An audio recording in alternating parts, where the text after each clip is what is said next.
Well, better late than never. Sorry about that, folks. I had to reboot my computer because I couldn't hear Bronk, and I wasn't sure if that was a good thing or a bad thing. It's usually a bad thing, but anyway. So there you have it. Sorry I'm late.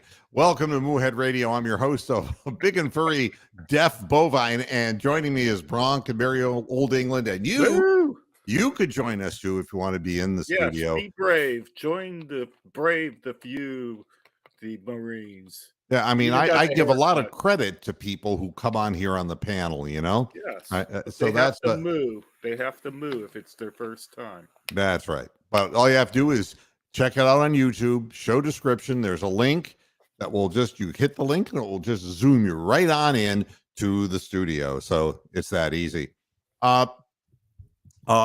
Enough to talk about today.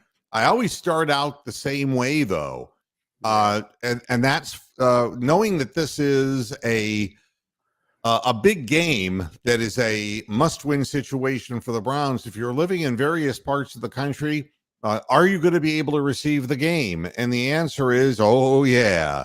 I mean, let me explain to you that the game is going to be televised virtually all over the country. Wow. So if you're in the state of Washington, Oregon, California, Arizona, Nevada, I mean, you name it, Seattle, Portland, Eugene, Sacramento, San Francisco, Fremont, for God's sakes, Bakersfield with the corpse of Buck Owens, Los Angeles.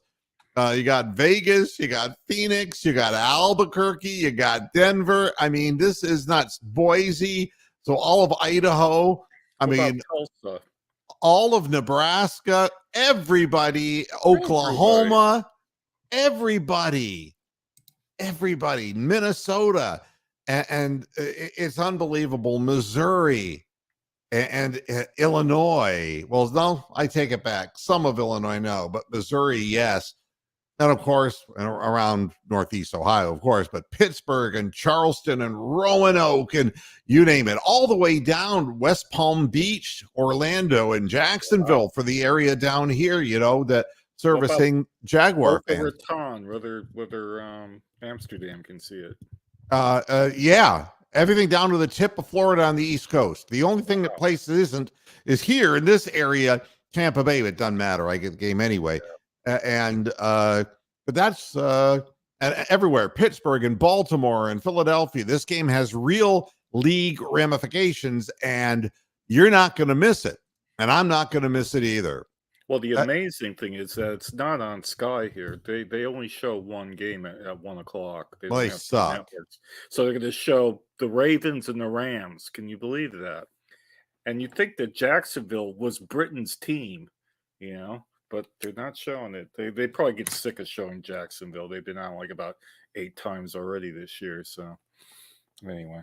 Yeah. Okay. Here. Okay. Hey, fuck you at the drive-thru. Fuck you at the drive-thru. Okay. Rod Shane. Okay. No, enough petching. That petulance. Yeah, petulance. Yeah, I'm not being stuck with the tuna. Yeah. Oh no, not the tuna. No. Yeah. I'll say this, Ron. Nobody gives a shit about who plays quarterback. I don't.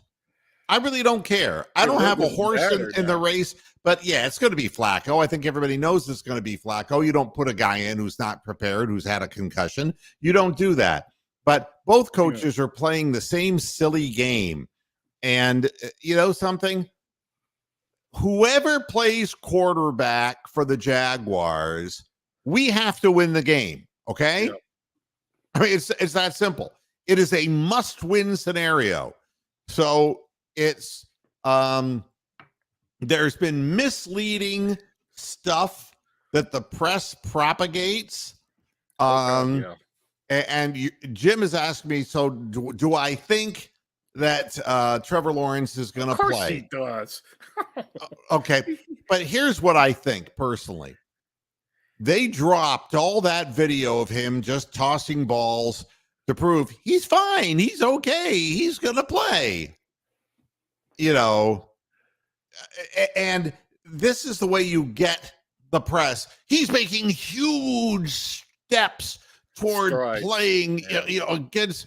No, they said huge steps. That's the word. Stride would be the word in England. It's a better word anyway. Yeah, it is. But this is Doug Peterson who's taken too many hits. Okay, Yep. So he's standing in front of them saying, I can't say for sure. And Stefanski's like, I can't say for sure. And the only difference is one is an Ivy League nitwit and the other one's just a nitwit. I mean, it doesn't matter. They're like the Two Stooges, aren't they? Oh, my God. It's like, all right, let me explain to you. Joe Flacco threw to all of the first string wide receivers in practice, except for maybe 2 sets each day. DTR's not starting. Make it stop. All right, that's the first thing. The second thing is, Con! Wait, I have to do this right. Con! The owner of the Jaguars, he's fucked his franchise so many times. I can't tell you what he's going to do because he is pretty unpredictable. He's some piece of work. But honestly, do they have to win this game? It's important for them to win. Is it as important for them as it is for us? No. But I don't know the rest of their schedule either, how many home games they have or all that. But they're in the AFC fucking South. The only team they have to worry about is the fucking Colts. I mean, I should look up their schedule for God's sake before I make these. Mark, for God's sakes, Mark. Yeah, I know. I should have been prepared, but Mark. Yeah, Mark. I hear you. I was better off when I didn't hear you. So I'm sorry. So we'll go into NFL and go into schedules. And I'm Casey Kasem. Casey Kasem, man. We're looking at the Jacksonville top 40 right now. So now I'm going to have to figure this out, how this works on a half a screen. I guess I'm not going to be able to do this. I could probably tell you. Okay, no, wait. Yeah, okay. Week 15, they play the Ravens. So you have this up on your screen? Yes. Okay, good. You can read it off. They do. They play the Ravens at Jacksonville. Correct. Yes. Big game. That's a night game. Big game. Night game. Big. Big'em game. That's a Monday night game. Sunday night game. Excuse me if I get the dates wrong, because Jacksonville at Tampa Bay would be their next game. Tampa Bay. The Baker Mayfield Bowl. And then the Panthers and the Titans. So they've got at least 2 wins there. Oh, yeah. I mean, if they play their quarterback with an ankle sprain, then they're morons. And anything that happens to him will not be our fault. It will be their fault for playing him. Yeah. All right. But do I care? No, we got to beat Trevor Lawrence. You got to go into the game thinking, we got to beat Trevor Lawrence. Yeah. All right. So that's the Jaguars waiting on Trevor Lawrence. Put Christian Kirk on. Con! Oh, not that Kirk. Or we can do James T. Ricardo Montalban. Dead Ricardo Montalban. Corinthian. Kirk. I fart in your general direction. Rich Corinthian leather. Yeah, God. No, it's fine Corinthian leather. Fine Corinthian leather. Do you remember the name of the car? The Cordoba. Cordoba. The Cordoba. And you know how he would talk about something like Kix cereal? Okay. It stays crunchy in milk. Crunchy. It was a 2-syllable word. Crunchy. Yeah, enough of him. At any rate, so they're not going to give us any clue. And as a matter of fact, it was so funny. Doug Peterson came out and said, I'm gay. No, he came out. It's about time he came out, really. Yeah, my God. I have nothing against Doug Peterson. Doug Peterson's a good guy. Bertie Kosar like Doug Peterson. Doug Peterson. Well, there you go. If Bernie Kosar liked them, I like them. That's right. He's a good guy by my book. But at any rate, he said, "Well, I'm not going to let y'all know until Sunday." Cliffhanger. All right. So let's start talking about C.J. Beathard, shall we? Oh God. Now, wait a minute. Here's something they're not telling you. What are they not telling me? His shoulder's hurt. His left shoulder. Yeah, he got hurt. Yeah, he's questionable. He was listed too. as questionable. I don't know what he's listed now. The last 2 days, he's been listed as questionable. Well, Mark Brunell. Yeah, Mark Brunell. Hello, big lurker.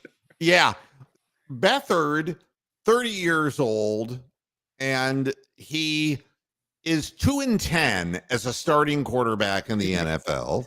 Wow, that's good. Yeah. The thing is, he's thrown 18 touchdowns to 14 picks. But the problem is his average completions at 59%, and he gets sacked a lot. That would be a nice way of putting it. Wow. He averages getting sacked 4 times a game. And that's, that's whether he comes off the bench or he starts, they need Trevor Lawrence to play. They really do. If they want to win this football game, and I'm going to put it real simply. A healthy Trevor Lawrence probably beats the Browns. All right. Yeah, I'll go along with that. A healthy a questionable CJ Beathard will basically, well, if you watched last night's game, you don't have to leave much to the imagination, because I'm going to talk about that in a minute. But CJ Beathard at his, if his shoulders, if his non-throwing shoulder is bothering him, he's a guy who can complete shorter passes, but the longer he holds onto the ball, the easier it is that he gets sacked. If the Browns could put together a good pass rush in Cleveland Stadium against him, that I would say Cleveland should win with C.J. Beathard at quarterback. With a slowed down, non-scrambling Trevor Lawrence, I think the Browns will win. Yeah. So now the weather, what they're saying for Cleveland, will go to Dick Goddard. Thank you, Mark. I appreciate it. It's so nice to be here. It's so nice to be anywhere. Anywhere. I'm dead. I wish I were in Willard. Yes. Willard. The temperature will be 35 degrees on Sunday with a chance of rain/snow, with winds going from 10 to 20 miles an hour. And the 20 would be the gust figure, and the 10 would be fairly continuous. Thanks for watching and listening. So that's the weather. 20-mile-an-hour gust could affect the kickers in a serious kind of way. It could also affect the passers. He who has the lesser arm struggles. And hey, Flacco's got a good arm. Just saying. All right. So, not sure who's going to play, and I don't care. I just looked up their third string quarterback, and it's no one I've ever heard of. It's a guy by the name of Nathan York, and his college is Ohio. So Wasn't I guess he that's Ohio University. I guess. Wasn't he in Cabaret? He might have been. Oh, that was Michael York. I'm sorry. Or Mickey York. Mickey Rourke. Oh, Rourke. Yeah. Rourke. Fix your face, dude. All right. Wow. NFL injury tracker, week 14. Ravens Lamar Jackson returns to practice. Now, wait a minute. You need a dun, dun, dun, dun, dun, dun, dun, dun, dun, dun, dun, breaking news. Yeah. Wait a minute. Maybe I can. Around the world and up your street.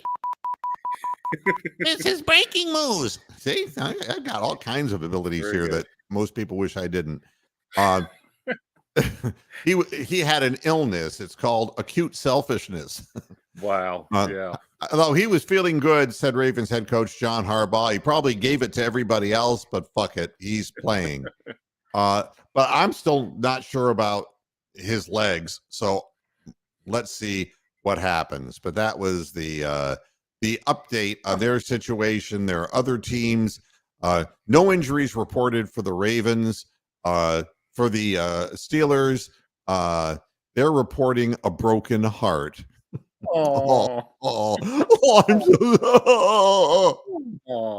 The Jaguars, cornerback Tyson Campbell, a quad, questionable.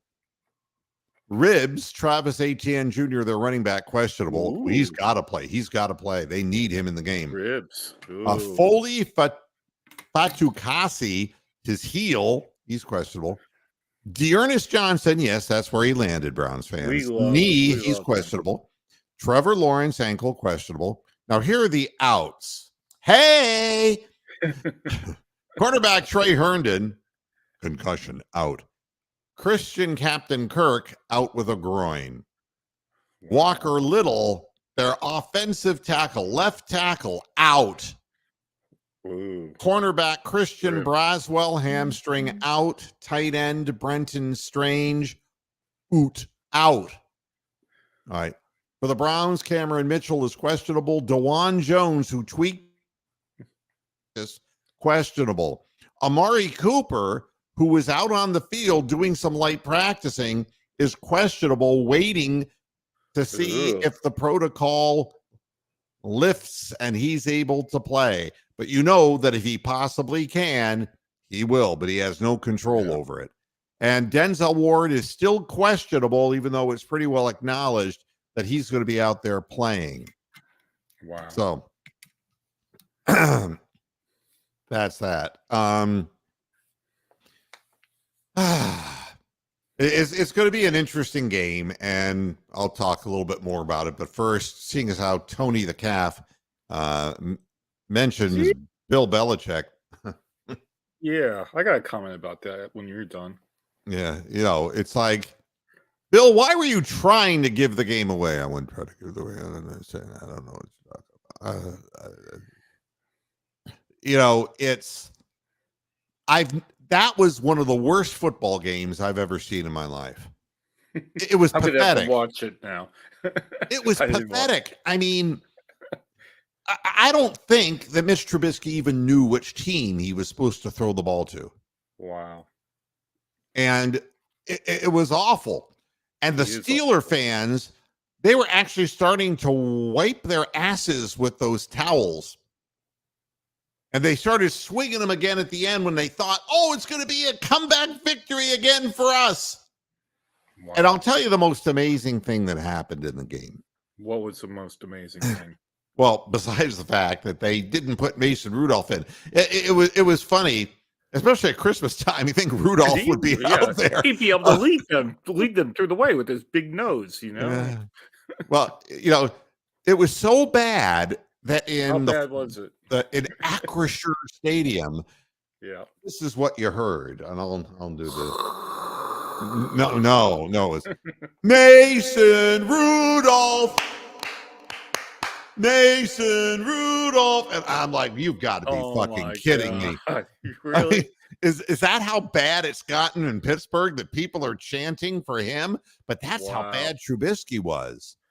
Wow. I mean, what happened to that Ducky guy that they had a couple years ago? Why don't they bring him back? I don't know. Ducky, quack, quack, quack, quack. I have no idea. What I do know, I mean, it's like what we have here. Double P is saying he was overthrowing his guys, but I got to be honest with you. No. Yeah, he was overthrowing them. He was underthrowing them. He was throwing them right to the opposition behind them. He was a beat and a half late throwing the out pattern. Wow. He was horrible. He was absolutely horrible. And every time, I mean, they blocked the punt. They did everything they could to try to get this guy to win. The refs gave them the big Steeler call when Bailey Zappi threw what appeared to be an interception. Wow. It was actually pass interference that didn't get called against the Steelers. They slowed the play down. There was contact way before the ball got there.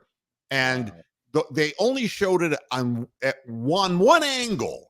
All right. Okay. On, Do you believe in one angle only? Yes. It was like ridiculous.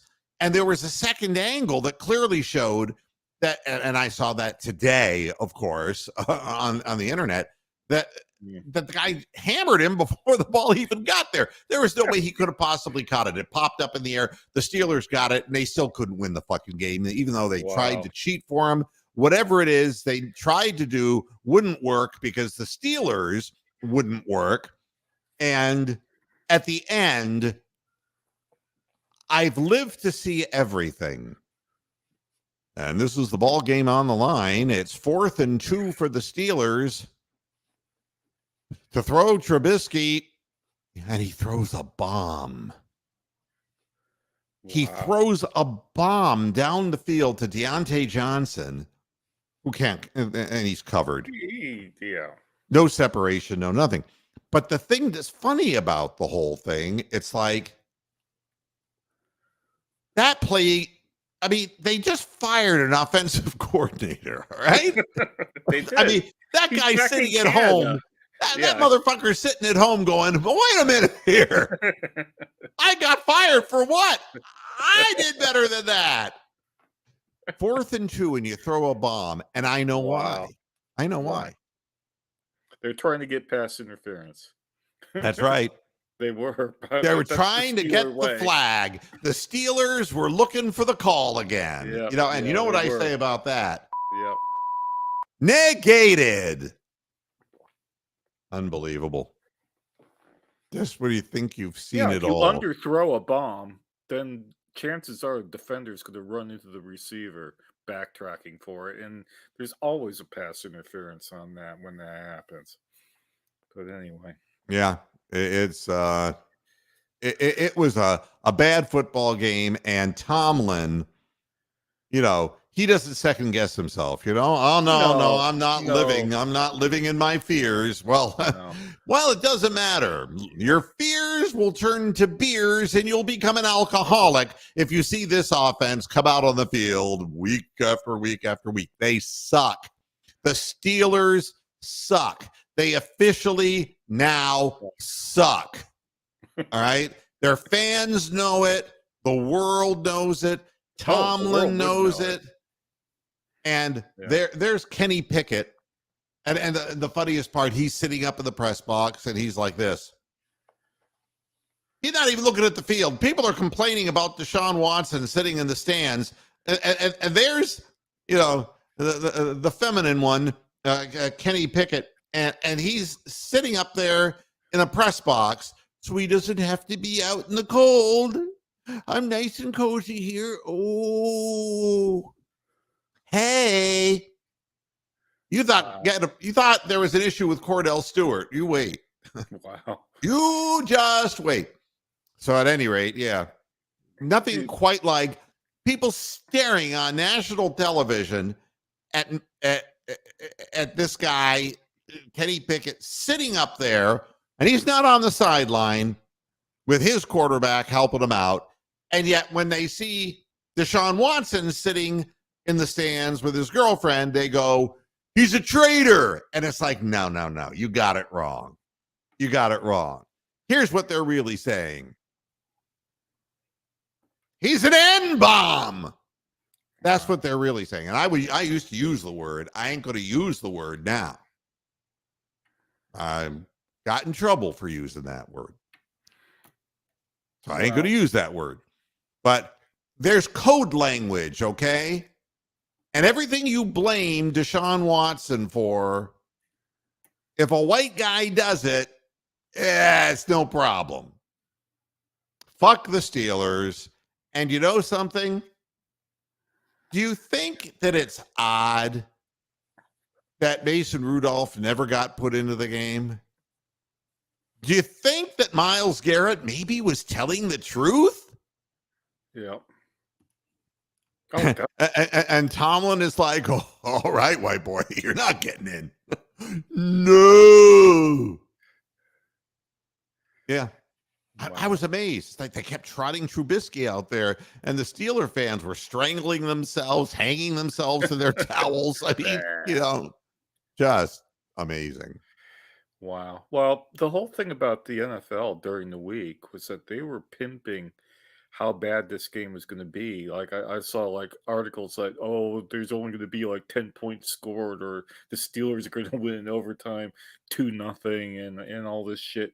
And that was to pimp up the game so that everybody bet on the under, and the under was only like 30 fucking points. Yeah, Can you 30, believe it? 30 and a half, I Which think. is like outrageously low for any NFL game of any kind Yeah, the mystery whatsoever. on that bet was all over very quickly now, wasn't it? Yeah, I mean, you had to be an idiot to bite on that. So, if people were smart enough and took the over, good luck to them. So they won. But yeah, that was all the NFL's doing. They were pimping that game as being a bad game, and they want people to watch it. So I'm now going to go back and watch it because you said it was an absolutely horrible game. So I'm going to go watch it now. Yeah. So And as far as what Double P is saying, the refs fucked him with the phony false start on the punt. The false start on the punt was called because the center raised his head. oh, that old chestnut with the moving the ball. It was forward. just another Steeler cheat attempt. Yeah. I mean, these people know every trick in the book. The Steelers and the Rooney family, it's despicable. And yeah, I would say that it was Kraft, but Kraft doesn't even remember his own name anymore. He's like, oh, is this the right place? No, you're in the wrong stadium, sir. What do you mean I'm in the wrong? This is Fenway Park. It is? And what do you sell hot dogs here? I mean, he's somewhere lost and, and Bill Belichick isn't far behind. He's right? 71, man. He's not young, man. And do the Patriots have better pull than the Steelers? No, Maybe. because the Steelers got the interception, and that was for the spread, maybe. I don't know. Correct. Yeah, I think they want all the games to be close. Yeah. But the false start on the punt, the center had the ball, and he went like this. And in an exaggerated motion, and the guy jumped off across. Now, yeah, did it look like they were offsides? Yeah, it did. It did. But the center is not allowed to move the ball forward, and that doesn't mean you're moving it forward. It just means illegal motion. And illegal motion is, it's like, what does the center do once he snaps the ball? He looks up and he starts blocking, right? Yep. Right. Well, there you have it. He went like that. The guy jumped across the line, and the Steelers are immediately going into their fake celebration dance. Yeah. It's the most disturbing, disgusting thing. It's like, yeah, we did it. I got it, yeah. The punter is like, shit, yeah, shit, oops, yeah. Yeah. Wow. And then it slowly unravels. It's like, no, that's against your team. And every Steeler fan in the world is bitching. We've gotten nailed twice on that motherfucker the last in the last 2 weeks. And why is it? Why is it? Yeah, Andy Rooney. We'll do Andy Rooney. Okay, he's dead too. Why is it? I have a question I want to ask. You might be too young to remember me. I used to be on 60 Minutes. For about 2 minutes at the end. That was like 60 years ago. Yeah, it was. Enough of him. But why is it that we want to make this call and make sure that people don't do it, but we're going to do it in the most critical moment in the game and fuck someone in the ass when they're not looking? I don't understand at all. I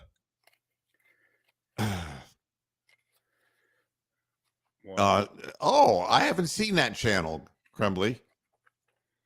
There's a channel dedicated to the worst calls. It figures, doesn't it? Yeah. Oh, well. Yeah, something? You're right, Mark. Yeah. Harvin, the punter. It would have been just as easy. I mean,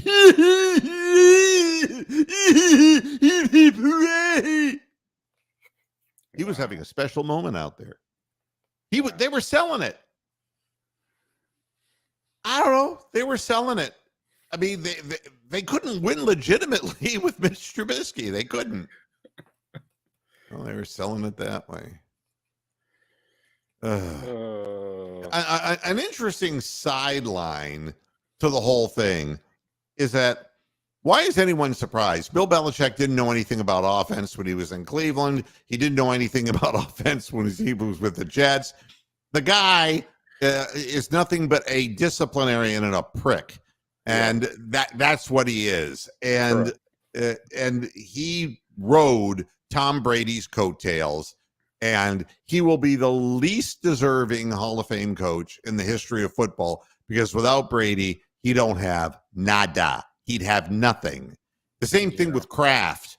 He would be getting hand jobs. That's what he would be doing. He would have to be driving around in his car getting hand jobs instead of going to Here in my car. It's the only place to live in cars. Ding, ding, ding, oh, God. But I thought the comment from Dustin Hopkins, can you imagine if Deshaun Watson said, quote, well, if the worst happens, I lose my job. I can live with that. Could you imagine? Oh, my God. If Deshaun Watson said that? No. Wow. I mean, it's amazing what kind of wide berth some people get. But actually what Dustin Hopkins was saying is he's been through this and that, and he is a strange fellow, and he would and anyone who's worked with him would tell you that he's a little bit off kilter. Well, is he on the spectrum then?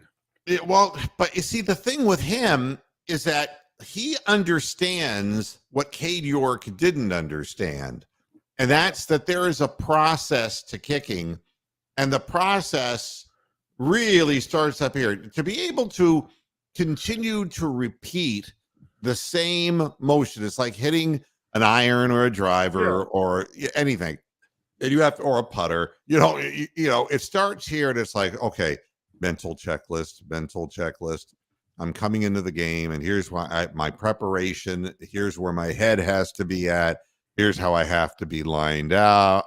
This is, there's a whole process to this. And if one thing's out of whack in the process, you end up with Cade York. And I think there was more than one thing that was wrong with Cade York, to tell you the truth. But this guy, he's missed 2 extra points in the fourth quarter of games, which doesn't make you feel happy. But he's made winning field goals, and he's really had a good season. And he got cut off of a team, and the guy that replaced him has done a really good job. And they traded him in for a younger model, in essence. And, he had a groin injury. And so the Browns found the right kicker. He's a little bit odd, but I think all kickers kind of like left-handed relief pitchers. They're all weirdos.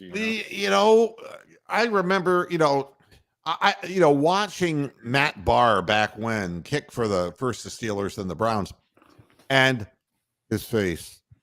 It was like he'd win a game. He's like, I mean, it was like there wasn't an emotional fiber in his being. He just zoned out. Now, maybe off the field, he was a crazy guy. I have no idea. I doubt it. But he got himself into the right mental place. And that's what Dustin Hopkins is doing, and it's paying off for the Browns in a big way. And kicking at the stadium is going to be a challenge on Sunday. We're going to need every point we can get. So that's really kind of exciting. The Browns have dropped 25 passes this year. That's Pro Football Focus. That's What's more than the wide receivers have caught. But you look outside of Amari Cooper and Elijah Moore. Wow. And maybe David Njoku.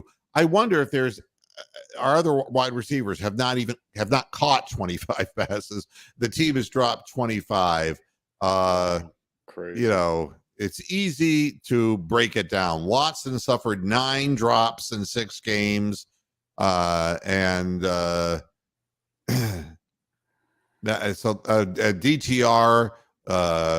through 4 games, 8 dropped passes. It doesn't matter, who the quarterback is what I'm saying. And PJ Walker, only one of Walker's 5 appearances this season ended with 0 drops. That was the Week 10 win over Baltimore. But 6 drops in the other 4, 3 of them in Week 7 against Indianapolis. All right. And now Flacco is just getting started. 2 drop passes were made with him in the pocket in the loss to the Rams. Wow. What does it tell you? And here's what I want to say about Joe Flacco, because I've just kind of kept my mouth shut and watched and listened. And there is something similar about Joe Flacco and Deshaun Watson. And that's the way the ball leaves their hand.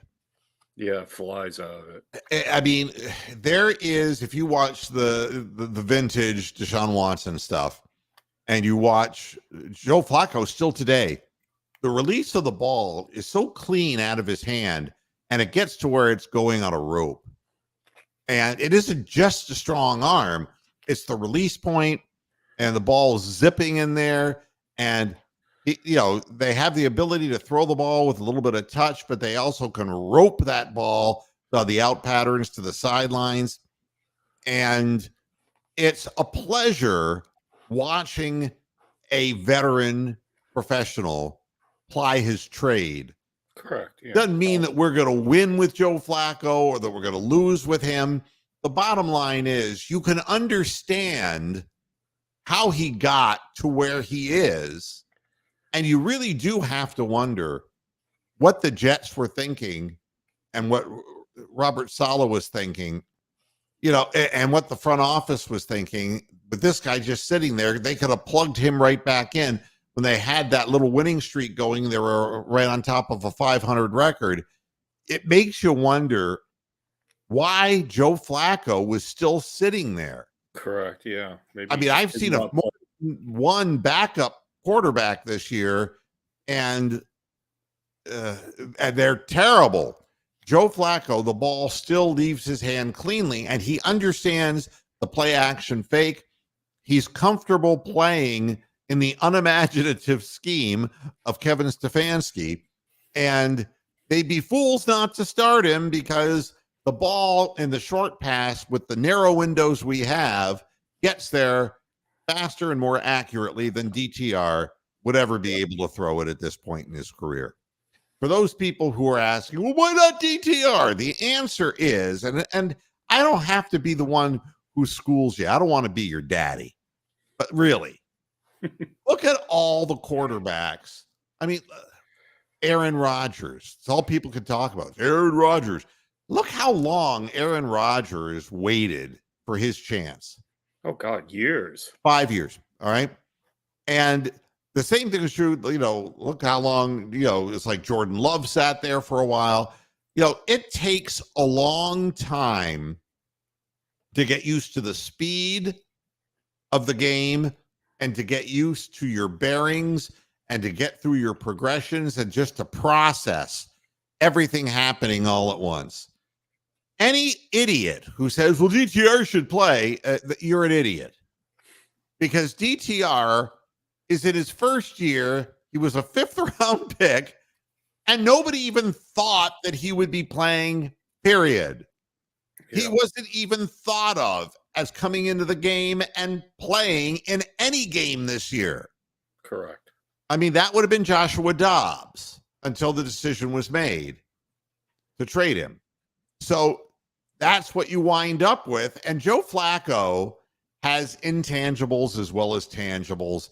DTR hasn't had time to accumulate intangibles. He hasn't had the experience. Let him become a backup quarterback and give him time. And, and rushing him out on the field like they did the first time was really bogus. Yeah, actually, we have more drops than the Chiefs do, from what I understand. But the Chiefs have a ton of them too. Yeah, and that's funny. Boyle gets cut. I mean, they're lost. Like in this thing that just keeps repeating and repeating and repeating. I mean, they got nowhere to go. It's like the three choices they have are no choice at all. And yeah, I think that you can work with the young man, but you have to really work in his release because he's winding up and throwing a fastball on every pitch. And he's got to figure out, there has to be some kind of calmness that he understands that he doesn't have to wind up and fire the ball. The problem is with the offense that he's in, the receivers don't get any. I almost broke into song there. You said there has to be, and I nearly said a morning after. Yeah. No separation from our wide receivers. So they're forced to throw to narrow windows. That's asking way too much from a first year playing, concussed until a couple days ago, rookie quarterback. I mean, it's like, stop it already. Who are the prolific pass droppers for the Browns? Oh, who's number one? Gosh, I'm going to say Njoku. KC number one. That would be Jerome Ford. A running back. Yep. Jerome Ford has 7. Njoku has 6, and Amari Cooper has 5. Okay. Oh, well. This is like Family Feud, so I got the second best answer. Yeah. All right. By the way, Njoku has 28 dropped passes in his career. That's impressive. Is this going to be the year he breaks through? No, it's the year I'm going to break his fucking hands. Yeah. Oh, for God's I think the sake. easier the balls are to catch, the harder it is for him to catch it. If you throw it like literally 10 feet off the ground at 90 miles an hour, he'll go up and snag it. But if you throw it right to him, it bounces off his chest. Now, here's something interesting. Who is the number one pass dropper in the NFL this year? Oh, God. That's open for the chat room, too. Give me a division. Give me the division that the team is in.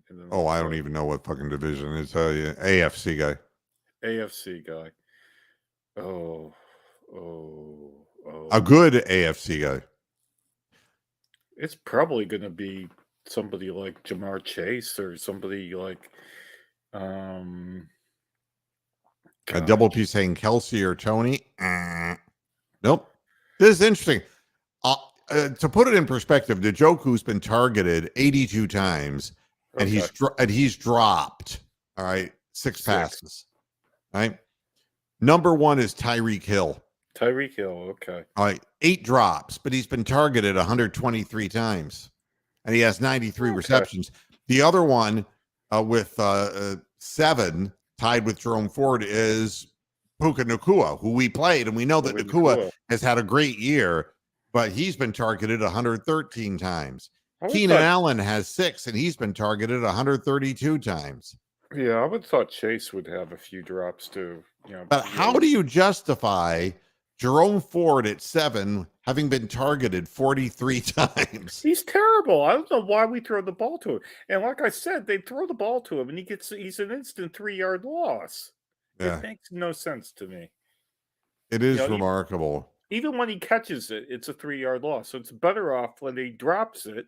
That way we're back to the line of scrimmage. That first touchdown that we scored last week on the play where nobody picked him up. Yeah. And that throw wasn't the most accurate throw. And I was afraid he was going to bat it down. I thought he was going to trip over both of his ankles and do a Gary Baxter and go, my knees. Yeah. He looked like Gary Baxter on that play. Yeah. Anyway. So it's not your imagination that you're seeing drop passes. It's really happening, and it's happening to all quarterbacks. And I will tell you what I think. First of all, they promoted Callie Bronson, and I'm not going to pick on her, I'm going to say, though, what has they done I'm trying, folks. Steady on there. Yeah. For the wide receiver core. And Shadow Shea, what has he done? this has to be a matter of coaching these players up. Amari Cooper doesn't drop this many passes. There has to be a way to coach these people up. And I'm telling you, the negative reinforcement of Kevin Stefanski makes these people worse than what they are. Yeah, exactly. So, I've said this all year. I've said it last year. He drums into their heads these negative thoughts, and and they're thinking about it. You can see, instead of just going up and naturally doing what they're supposed to do, they're thinking too much about it. And then each drop, they know they're going to get shit from Stefanski when they go back to the sidelines or after the game. So I think that's what's happening there. And then there's the turnovers. I mean, you wonder how the Browns are even in the running here. The Browns are tied with the Vikings for the most giveaways this year. 24 giveaways. Wow. Here, have the ball. God damn. I mean, and 14 of their turnovers came off of interceptions, which is second most in the league. So with Cleveland's remaining schedule, 4 teams feature a defensive unit that ranks in the top 15 in takeaways. Jacksonville tied for second with 21. Cincinnati with 19. Houston with 18. And Chicago with 17. You can't get away with this shit. And it's amazing. Just like the Steelers were getting away with their shit, you see what happens. It catches up to you. This is what catches up to you. Here's a great quote from Zadarius Smith. I haven't had as many sacks as I'm supposed to. No. Yeah. Zadarius, he knows that he has to be better. He knows he has to be better. Well, Zadarius, I liked when he was living in the backfield and stopping people behind the line of scrimmage. He misses a lot of sacks. He needs new spectacles. Yep. And I don't know what the deal is with the giveaways, takeaways, and all that stuff. But as the season has progressed, it's obvious. Like I've been telling everybody about traps, and they're running trap plays against the Browns, and the way they're doing it is they're baiting people into coming across for a certain type of play to cover the outside, and then they're getting that guy who's coming across the line of scrimmage is being blocked and held in place, and the middle is wide open. That's why we're seeing all this north-south running suddenly against the Browns. And that's something that the Browns are going to have to either accept as part of what is going to happen to them and let team run trap plays. Yeah, it's like draw plays and trap plays. And exactly. I mean, but you either let them just keep doing it. And you got to figure out a way to get pressure on the quarterback and to get negative plays for the other team. It's that simple. You got to force it. And again, if it's Trevor Lawrence who's going to start with a gimpy ankle, you want him in 3rd and 12. Correct. You don't want him in 3rd and 3. And if he is the starting quarterback, it's going to be a lot of quick out passes. It's going to be a lot of ball control. And ATN has to play. He's questionable, but I would expect to see him on the field. And if it's Beathard, it's going to be a short pass game as well, because they got to keep possession of the ball, because Beathard has a habit of getting sacked. It's up to the Browns defense, not just for sacks, but to get people down behind the line of scrimmage, to get penetration at the line of scrimmage. And it hasn't been happening most recently. And it started out with Todd Monken coming up with the scheme of running the trap plays, and everybody has copied it since, and it has worked. So it's going to be very interesting. Of course, Double P. This is it's like the J.R. Ewing fucking cliffhanger. Like, I really care. But he hasn't had as many sacks, and I still am not convinced that Myles Garrett is going to have a big impact. But I will say this. The guy, you're going to recognize a name if you're a Browns fan. The fact that their left tackle is out officially with a calf muscle. Going to calf. Yeah. He is going to be replaced by Blake Hance. Do you remember Blake Hance? Blake Hance. He was a guy who played the offensive line for the Browns back in 2019, 2020.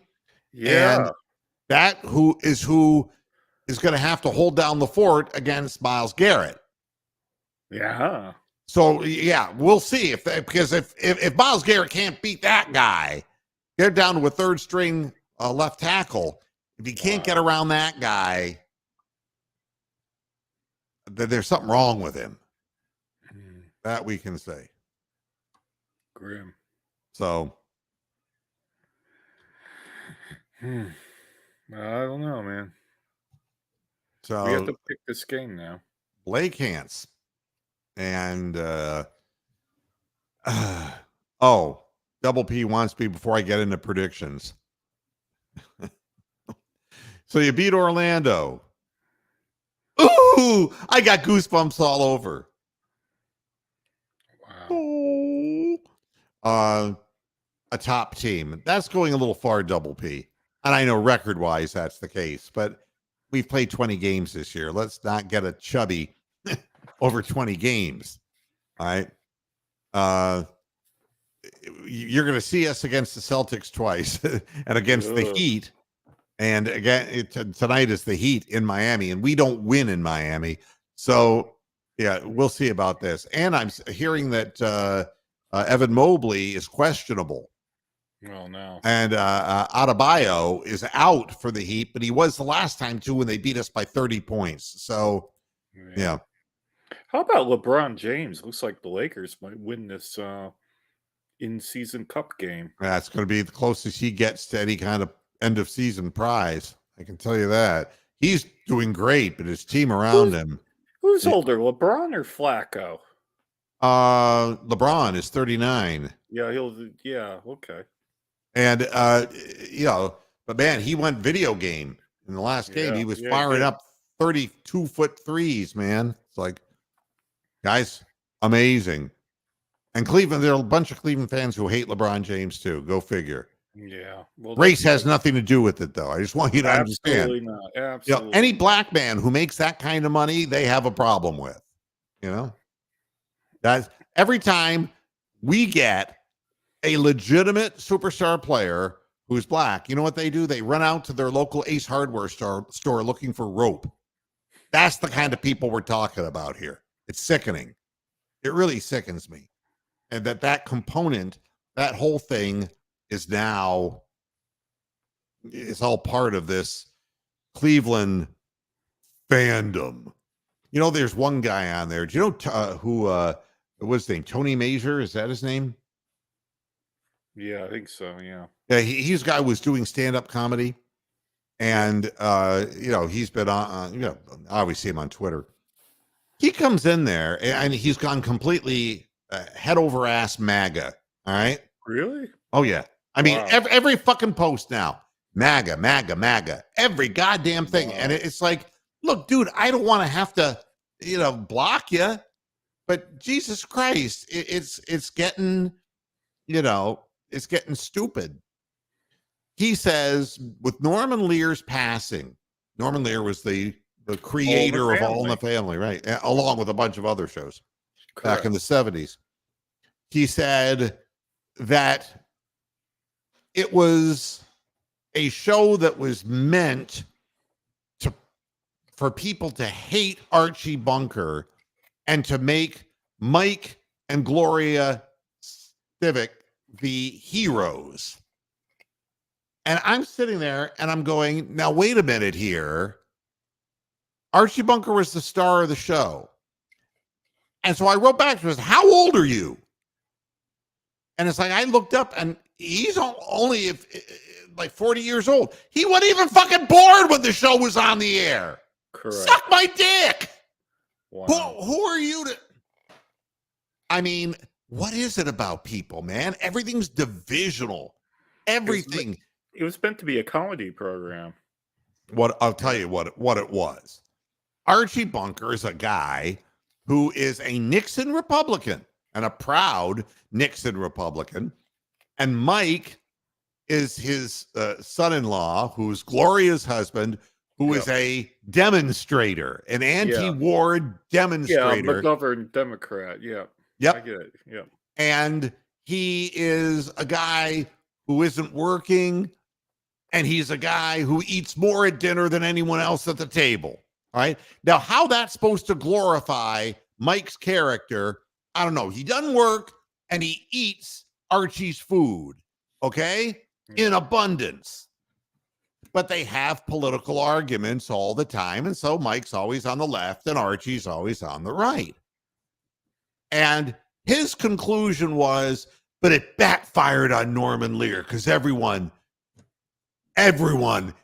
loved Archie and thought he was the hero of the show. And it's like, you're a fucking idiot. Wow. I'm sorry. I mean, I don't know what times we're living in. I loved Archie Bunker because he was a man out of time. Everybody goes through this as they get older, myself included. And me. Yeah, well, I mean, I'm kind of at a loss for some of the things from a social perspective that are going on in the country. I'm still trying to figure out, it's like, explain to me again, like I'm a 6-year-old, that there are businesses trying to find employees and they can't find any. It's like, I'm like, what in the world's going on here? But back then, Archie Bunker was a pro-Nixon, late 60s Vietnam War machine Republican. And meanwhile, there was the burn the flag demonstrators, all right? And that's what that show was about. And you'd pick sides. So we know that all these years later, I mean, you know how many years it's been? It's been 50 fucking years. Yeah. And this guy, so and he's not trying to be funny. Commentating on that, you're an idiot.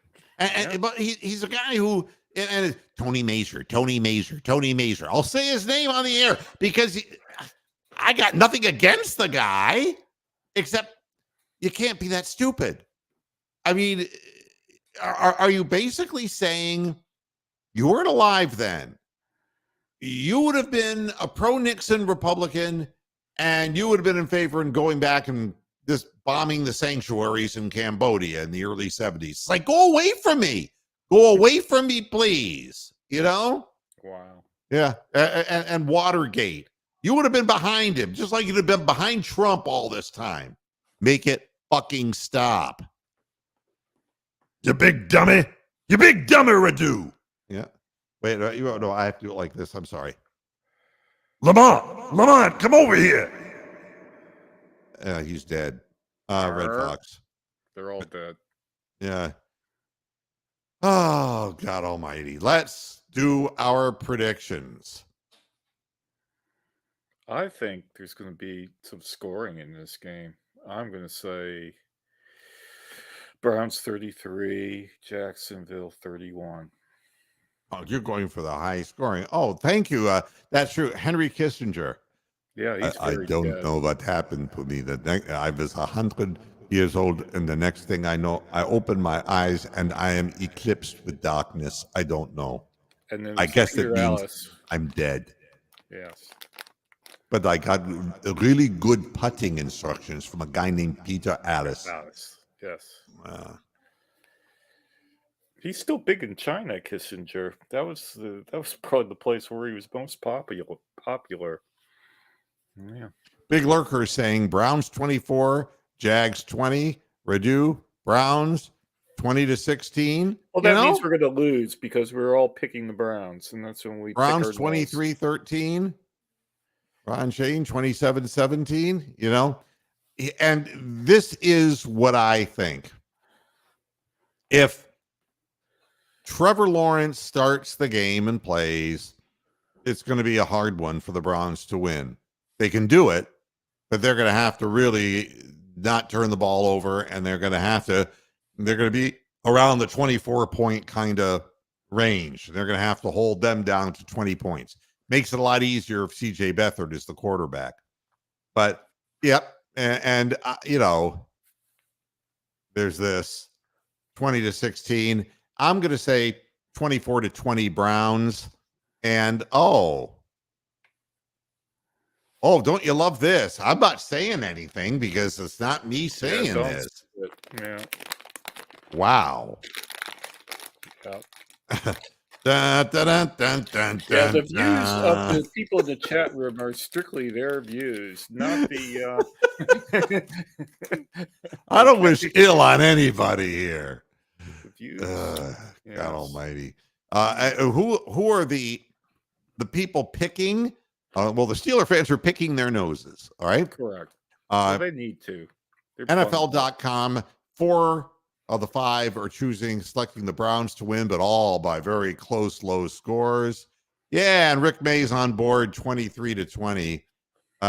Yeah, Richard, that's a good bet. They've stopped taking that bet at Bet 365. Wow. It's like, oh, no. So that's who they're picking. Bleacher Report. Let me pull this up because this kind of needs to be refocused. All right.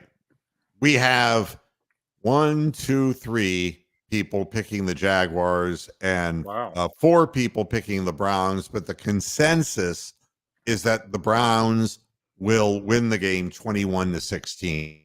I think there's going to be a lot of scoring. I would, go with the over if you have to bet on anything.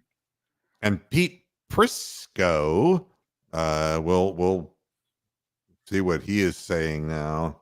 That sounds like a shortening, you put that on your baking tray and put some like muffins in there and some Crisco. Yeah, that's how he butters his body down.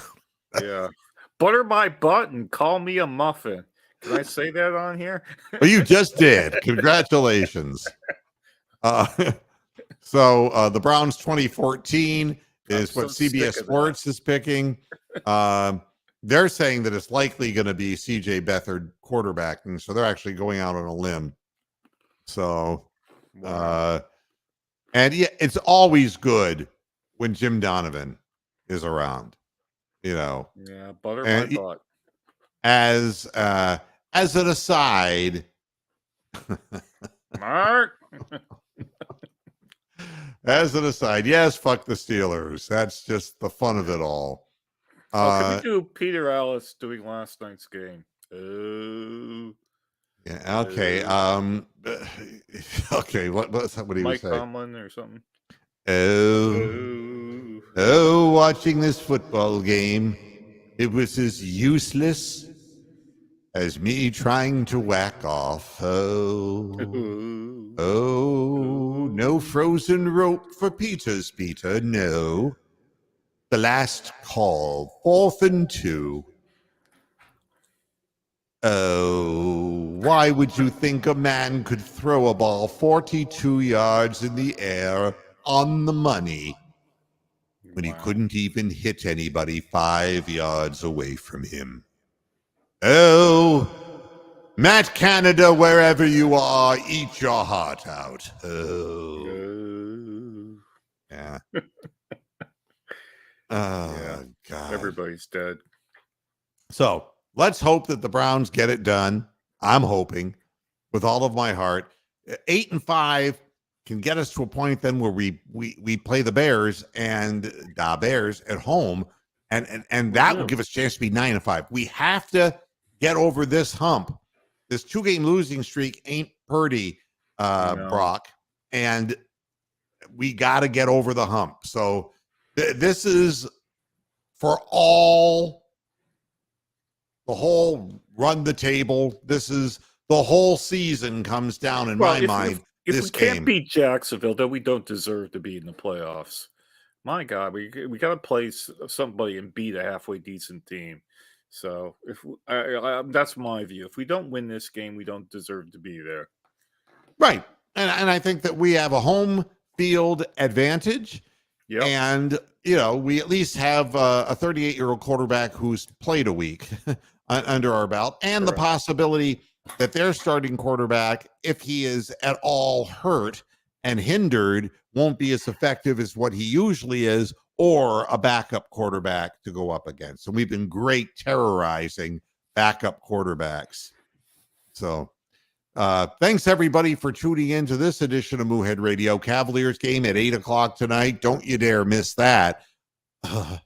And yeah, in Miami. Woo. Oh, we're dead. Well, it's never been good for us. But hey, I'll be back with you Sunday at the half, and also after the game. Sunday at Dragway 42. And let's hope, I guess, from a weather perspective, that we have the ability to do the things that we want to do. I mean, 35 degrees with rain/snow. I don't think it's going to be that bad. The snow is not going to stick at 35 degrees. So if there is, that's just kind of a little lake thing with the cold air above, and the rain will turn into snow. But if it goes the other way and rains, that's going to change and alter so many things. If Trevor Lawrence with a sprained ankle is trying to play in soup, that's going to be a problem. Yeah. Turnovers will become more prevalent, and drop passes will become more prevalent. So, any way you look at it, no excuses. You got to go in, protect your home field, and you got to win this game. I will see you all on Sunday. Until then, hasta la vista, Pastor Heads. Good night.